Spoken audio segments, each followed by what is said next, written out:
The women in the film might, at first glance, appear adjunct to what's really going on. They might be scantily clad or strippers or dancers, but they're fierce human beings. Almost every act begins with a woman. She's in this position of exploitation, and a lot of the act becomes her response to that. And it's something that you read on the script, you're like, oh yeah, she's stripping and da-da-da-da. But then when you actually watch it, that objectification becomes a part of the story, and those sorts of nuances really shone through. I think to assume that a character, just because she's in a bikini, is one-dimensional is sexist in itself. You make a judgment immediately about them or the film, but they're well written and really finely drawn and don't exist as eye candy or trophies. They're women with their own agendas. I think some of that bareness and that nudity, it really does add to it. Dennis wasn't like, I want to get as much skin in this movie as possible. It served the story. There's just so much to them.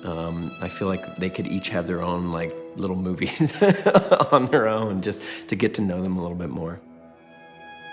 They're not the general one-dimensional characters that you tend to see.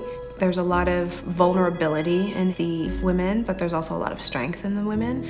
I've always liked working with women. I've always felt really comfortable working with women, and I know women are underserved in the film business. Hopefully that's changing a little bit. Dennis just wrote voices, and then the gender sort of assigned themselves, but so often it's like, okay, I'm playing the girl now, and these women were able to be fully formed and fully realized. Whether they're wearing a bikini or not, it doesn't matter. Like, you know, fuck with the women of Too Late.